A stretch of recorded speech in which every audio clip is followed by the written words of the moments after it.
Good. I was just okay. Let's get the ball rolling now. Okay.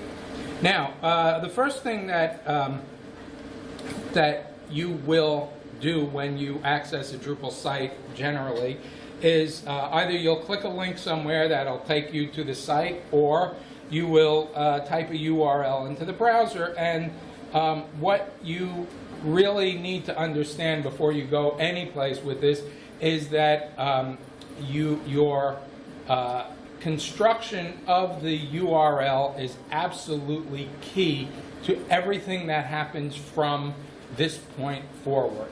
So your protocol may be HTTP or HTTPS, or you might even be loading something else, generally not for a Drupal site, but HTTP is pretty common. Your host name is usually subdomain.example.com, com being your top level domain.com, which we've all heard of. Example is the domain name, and the subdomain is something that the people who host the site may have put up for a specific reason, to separate sites out, or to get specific content in. Those are generally not set up in Drupal alone. You would have to do that from a server point of view. You have your path. The path is the key part of a Drupal request. That's how Drupal knows what to do with your request. You will hit the site. You will hit the server at that domain, and the path and the data. In this case, the path will tell Drupal exactly what you want. And then you have queries, which provide some additional information to a server or to a site when it's being loaded, and a fragment, which is just another piece of that query. All right. So after you've clicked this link and in your browser, what happens? Well, your computer, if it's properly connected, will send the link to the ISP, or the URL to the ISP, and your ISP, which is most likely Comcast or Verizon, will accept that. It will communicate that over to them, and then I have a link there which goes into a lot of details. But the key thing is that you're passing this link the minute you hit enter or click the link. And what the ISP's job is to do right now is to look for where this domain is hosted. So what it may do is it'll go into your browser or your operating system, or if your ISP has cached this information, to check and see if it matches. So it'll say whatever, example.com, we know where that is, or no, let's find out where example.com is. And in the interim, you may get a redirect or many redirects. After a while, your browser will get tired of following redirects, and it will say too many redirects. I'm sure everybody's seen that at least once or twice. But basically, you get shuffled around until you finally make it to the actual IP address that you're going to, which is always a number. And this is like the telephone lookup system of the internet. You want to find out what the number is that you can use to call the server that you're hoping to connect to, and it will return something that looks like this. Okay. Now, without a number, nothing is going to happen. And there's a whole subsystem in the internet of domain name lookup that will take you from the domain name to the number and allow servers to talk to each other. Now, if you've got Drupal 8 running on a server, most times you're going to have a Linux environment. Not always, but I read some statistic the other day where it's up in the maybe 80 or 90% of Drupal sites are running on Linux in the wild. You on that server, on that probably Linux server, you're going to have The Apache HTTP server, or NGINX, this is a piece of software that deals with requests coming in from the internet and takes them in, passes them off, and when the HTML is generated, it returns it back to where the request came from. You have PHP. Drupal is written in PHP. It is quote-unquote a PHP app, meaning that PHP is the fundamental language that it uses. Drupal 8 tends to like PHP 7 and above. And basically what PHP does is it executes scripts, which are a way of saying, I want you to do this right now. Here's the code that defines exactly what your process is, and PHP executes that. There's also a database, and right now the popular ones are MySQL, MariaDB, and Percona, which all are very much similar and related to each other, but that's where all of your content lives. A lot of your configuration, if not all of your configuration, is there.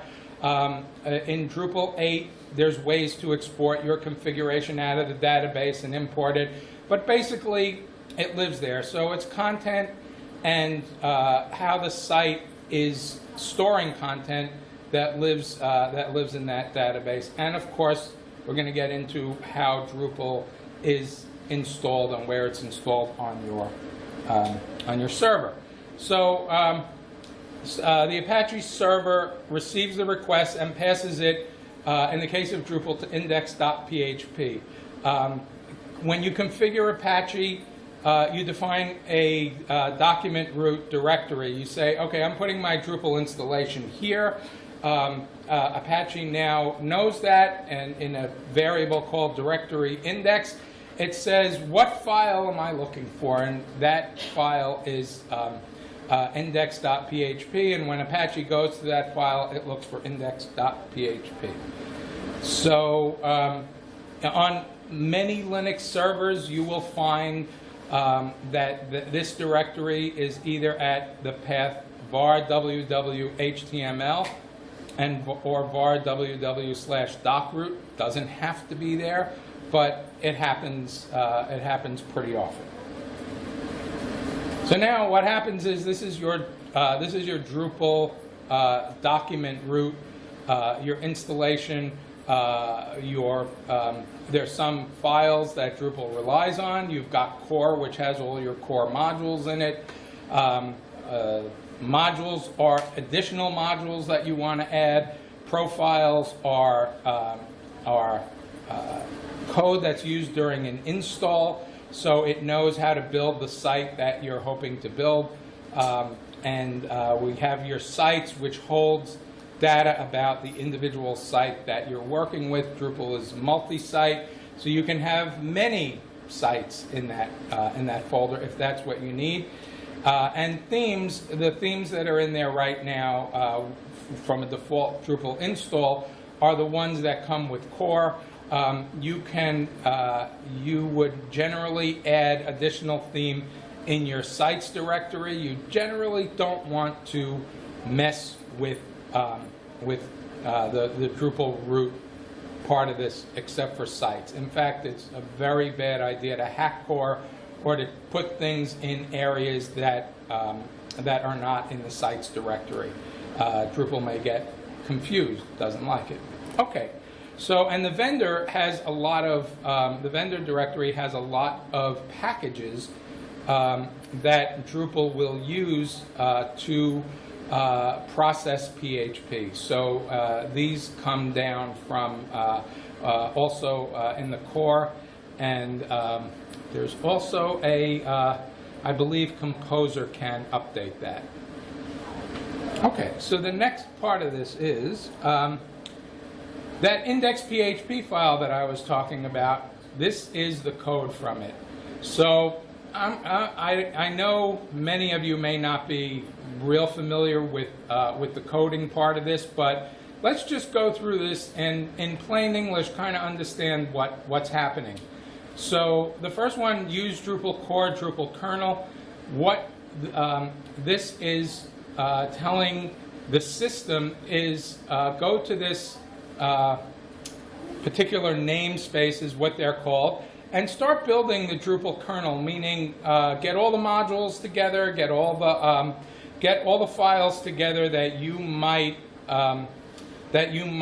need in order to launch Drupal, and have that all ready and loaded up into RAM. Symfony component HTTP Foundation request is Symfony, which is now part of the underpinning of Drupal 8, will put together a lot of lovely PHP that will say, okay, now that you've wanted to create this request, let's here's some software that will help Drupal do it. Here's some code. Autoloader. Autoload does a lot of very similar building to that Drupal kernel, and then your kernel, once it's established, is the kernel variable. $word is a common way in PHP to specify a variable that can be an array, it can be an object. There's different types of structures, but basically what this is saying is get Drupal kernel together, use the autoloader file, and make it as if it were prod. That's an argument. That's saying we're going to make believe this is a site hosted on production, because we haven't changed the environment yet, and you can specify different environments in Drupal. Now your request create from globals. The globals come in from the Symfony part of it, and it just builds an object that has the appropriate data that you're asking for, and the appropriate globals that Drupal is providing, kind of merges them together. So from there, the request can be passed to the kernel, which has a handle function or a handle method, and it says response means take the kernel, pass the request in, and get something back, and then you send the response back. That goes back to Apache, actually, because now we have a fully formed response that is ready to go off the server, and then we tell the kernel to terminate. You've done your job for this request. Thank you very much. So Symfony, as I said, creates the request and provides the functionality that's appropriate for the protocol that you're using to be able to deliver a response. HTTP is the protocol. And Autoload adds the PHP packages to the Drupal kernel. It's created, and it looks for, now it has the site directory that tells Drupal, oh, you mean this site? We know what URL you're looking to create a response for. You'll need access to the database. It has all the database credentials, where the database is located, username, password, and so forth, so it can start taking information from that database to build that response or to address that request. And Drupal also, as part of this, loads all the code that it needs. This is a pretty big process for Drupal, because you've given it, you're essentially, when you do this, starting from nothing and telling Drupal, okay, get all the pieces you need, go through all these different steps to make sure you're loading the right modules, you have the right themes enabled, you're using other third-party software. It's a big, it's a big process, but you now have an application loaded into RAM. And if you want to imagine an application loaded into RAM and go to your simplest possible example, say a browser or Microsoft Word or something like that, you click it, it loads, and now you can create a page. And the computer magically knows what to do because you've loaded in all the code into RAM, and the computer's like, I'm ready to do whatever you instruct me to do. That's what happens here. Drupal loads configuration from the database, loads up all the modules. It knows exactly where it is, where they are from the database, which themes you're using, and it just goes and scavenges for code, essentially, to fill up this thing called the kernel. All right, now we have a URL that we passed in way back at the beginning that is going to say to Drupal, okay, we know your site because we know the domain name, and we've connected that to a site in your sites folder. A lot of times you use default, which means if we don't know what to do, we just go to this directory for the database and so forth. So we take that URL, and we're talking about the paths here. You see at the bottom it says relative URL, meaning that's what it's looking for, is I have a path here. Does that path actually exist, or is it an alias path? Meaning I can custom make a path, and what we really need to make it work is what's called an internal system path. We very often use aliases to make a URL easier to read because most end users don't want to see node/10297 when they're talking about their about page. So that's what this is used for. We need that system path to move forward. Okay, now Drupal parses the internal system path. What happens is it takes that the path that's returned or comes out of the alias table, and we use routing to match path arguments to functionality. So what happens is all the modules that you have in Drupal, core or contributed, many of them have routing information, and what it says is if your path, your URL says /node/1, it will go to a controller that knows that at /node/number, we're supposed to load this particular functionality, this particular PHP code, and then it can start acting on that to start building the response, and that could be finding fields that are in your content type, figuring out which content type it is.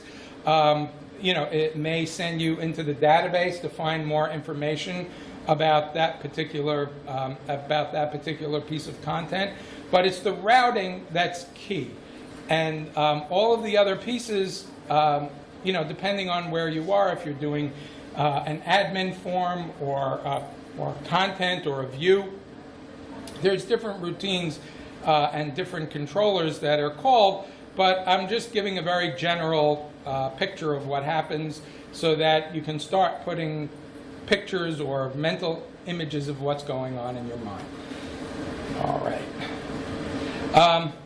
So Drupal at that point will load content from the database. It finds out what content type you're using. It understands which fields are part of that content type and which fields it needs to populate. So content in Drupal is held in the database on a field-by-field basis. So it's not done necessarily on a node-by-node basis. It says here's the content for the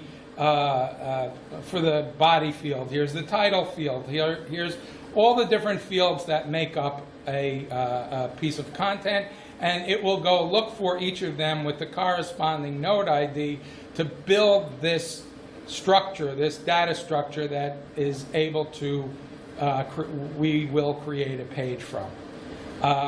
And based on the configuration of that page and access, permissions to access, block requirements, breadcrumbs, all these other things, at this point, Drupal has code to do exactly what it did with that first part, which was to match the path and figure out what controllers are going to be adding items, elements to this we're back. Okay. Thank you all. So what it does is it converts these data elements into an array, passes the array to Twig. Twig converts that into HTML and assembles the HTML with the help of template files, so that at the end of the process you have what would be known as an HTML string. And if you've ever looked at source code in your browser for a particular page, you would see that what that HTML looks like. Is there anyone here who's never seen HTML? All right. Okay, so that's what Drupal delivers, because that's what a browser is expecting to receive. So once that's created, the browser takes your HTML and it's passed back. Apache gets it. Apache says, well, we're getting there. Apache says, okay, here's the file you're looking for. There's the renderable array. Okay, there we go. Drupal SQL, and yeah, it's an associative array, meaning that there's labels for each piece of HTML that's in there. And the renderable array uses Twig to convert to HTML. The response is returned to Apache via that same call that was initiated. The kernel makes a response, sends it off to Apache. Apache returns it through the internet to your ISP. It knows where it came from, and the ISP will know that it came from you. So it will return it to you. Now, you say, okay, I've got the HTML in my browser, I'm done. Not quite that simple. So what happens is the HTML comes in as pretty much binary code, zeros, ones, and because it's going over a network that way. And the browser says, okay, I'm going to convert that to something that works for me to be able to display it. So it takes the HTML string and makes HTML markup out of it, which is called the DOM. The DOM is the document object model. It's a pretty complex way of breaking down your page into different pieces, different objects that together make the whole page, and you can access those. Some of them might be header, body, things of that nature. The CSS markup, it will put together a model of that in the browser that it can use to apply CSS to. So this is a simple HTML page, and these are some of the nodes inside of HTML. You have a head. The head may have different links, or in this case, a title. There's a body. These are all very basic components of what Drupal uses in its construction of a HTML page. Now the next part is that there's a tree structure to this. So the HTML is a wrapper around the head and the body. The head might be a wrapper around a link, or metadata. The body might have a p tag inside of it, and then inside that a span tag. So this is the tree structure, and things have parents.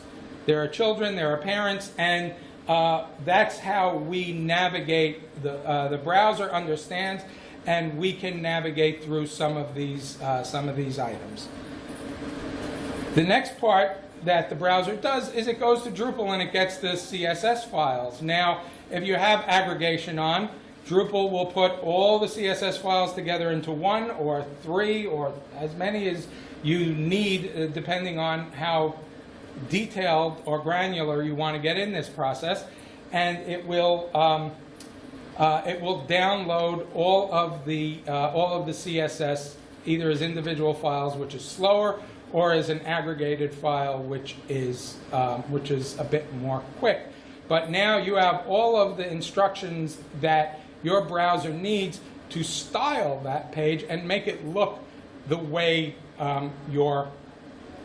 you expect to see that data. And this is what a style sheet might look like. You might have a font size for the body, and then a font weight for the for something inside of a p tag, and a color for something inside of a span tag. So this is what's defined in the CSS in the cascading style sheet.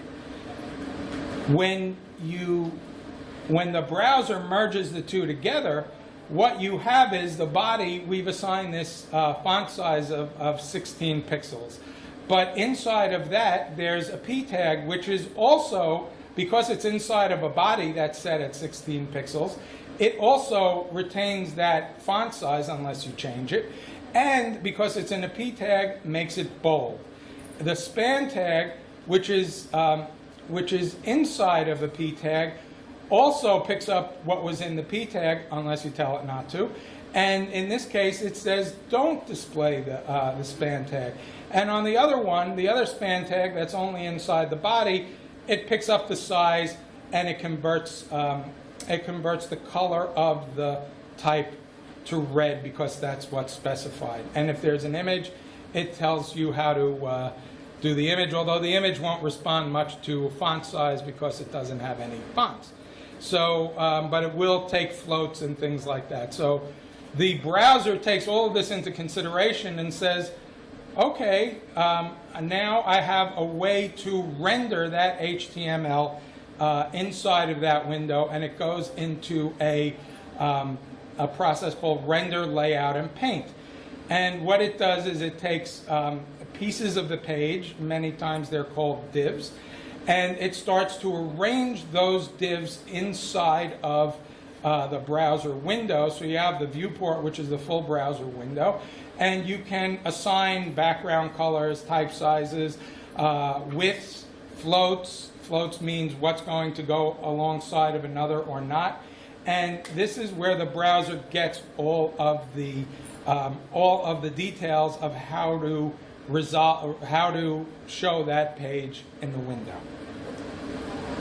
All right, next thing that the browser is going to do is it's going to download your JavaScript files. Now, what JavaScript does in a browser is JavaScript supports interactivity. So once your HTML is built and your CSS is applied, generally you'll pull down your JavaScript, and very often a popular technique is to pull the JavaScript in last, render the page first so the user sees there's something on this page. It looks something like this.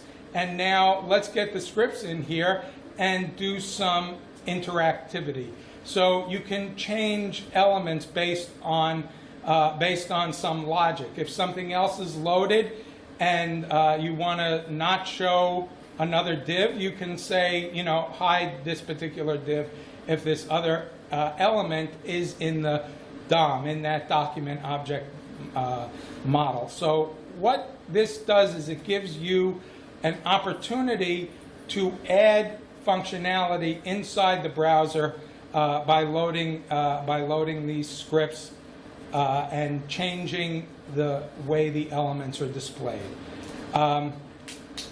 Okay, so this is basic. I'm not going to go into a whole, in detailed approach in JavaScript, but the thing you want to keep in mind is that your browser is heavily has a significant amount of JavaScript that it runs on its own. You can introduce additional JavaScript, and when you start doing things in a browser like fields, like selects, drop-downs, things of that nature, there are some that are generic to the browser, meaning they're the default effects that the browser has, and some are custom that you can add. You can go into libraries and pull in JavaScript components and add them to your page if you so desire. So there's a lot of functionality that's done. You control it through Drupal because Drupal will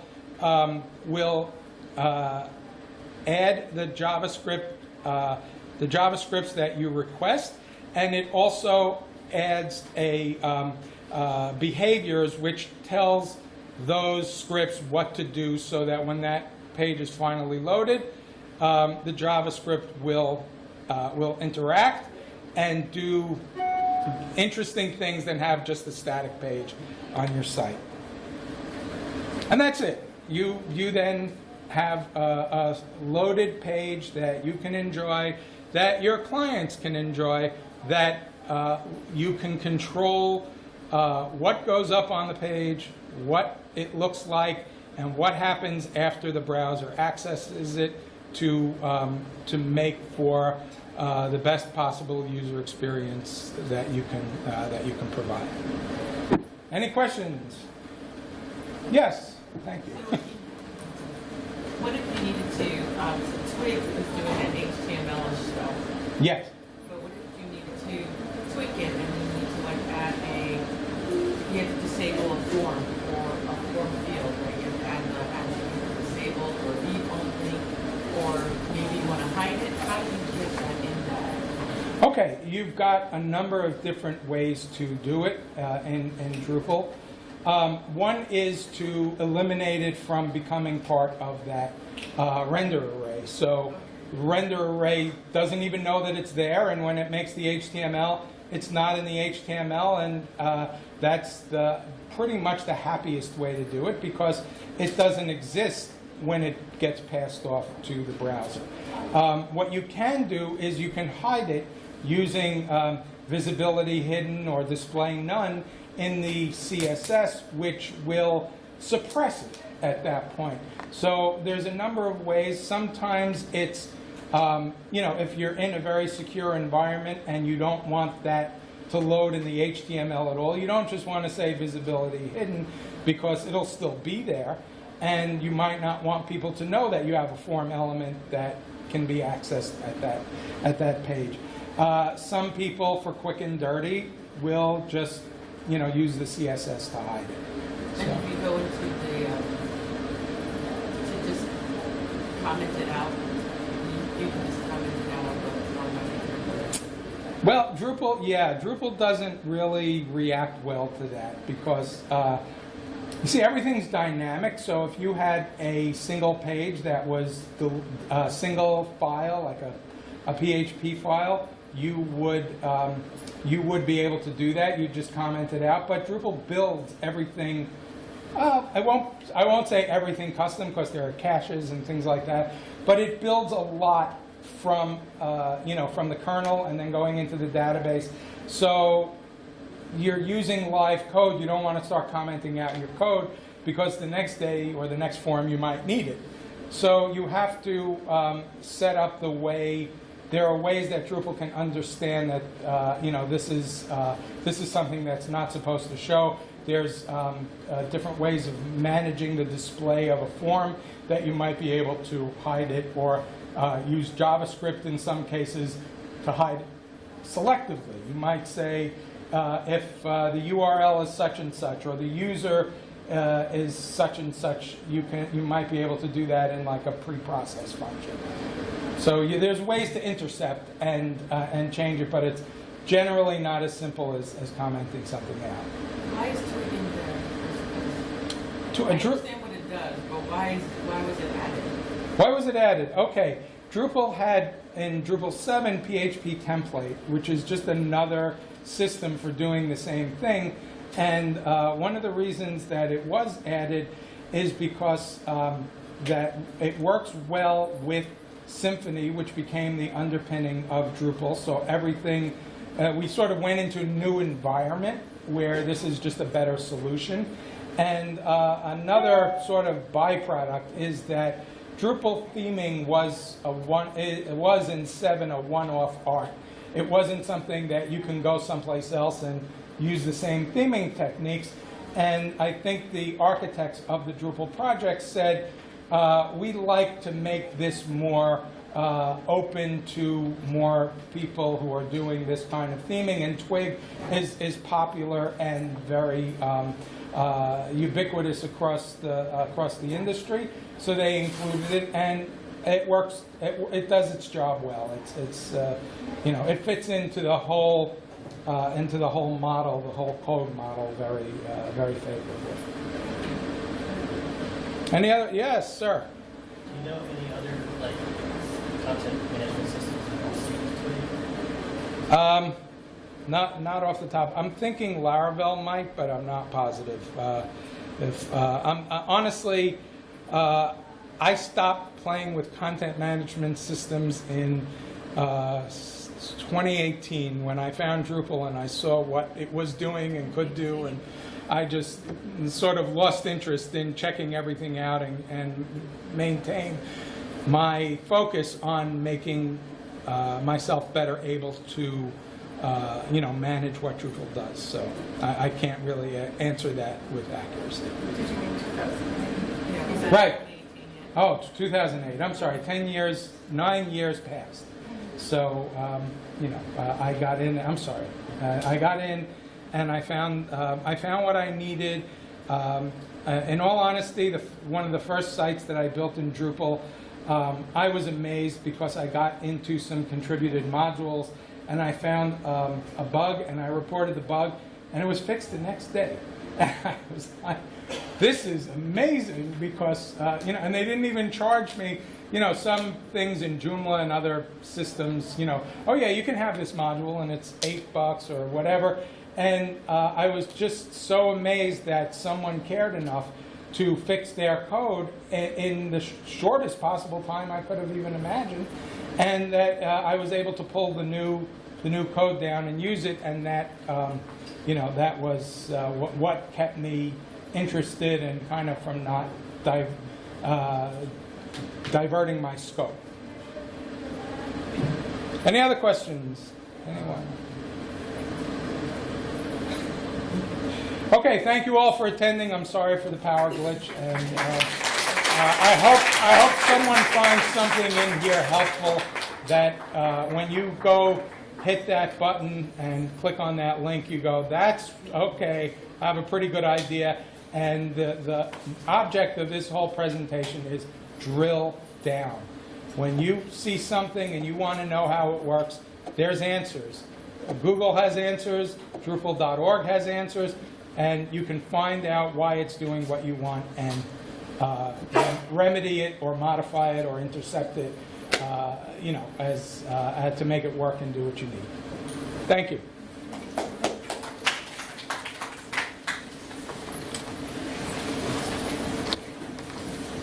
Cool. It wasn't too bad. I didn't realize I burned up my back in the morning. But, okay, we got back on. Yeah, you did a fine job Wing of it through. navigating and juggling. Hi. Good to see you. Hey, how are you? How's everything? As the site is launching today, tomorrow, or no? It puts it back. 18? Hopefully. Hey, Charles. Oh, Bruce, how are you? Bruce, how are you? I know you got something there. Definitely. I wish others were here too. The new hires. Oh, they're here? I wish. Oh, Because the yeah. sessions have been really helpful for them. Well, that's part of what moved me in this direction, because I was thinking about, well, how do we get these people on the you know, on the track of this is what's happening, understand it, and now you can dig a little deeper and find out what the individual controllers and modules and classes and codes are. You know, this is the way to have that picture. And I just hope that other people got a little, you know. Yeah. Has everybody, Are you still Jitesh- recording? Oh.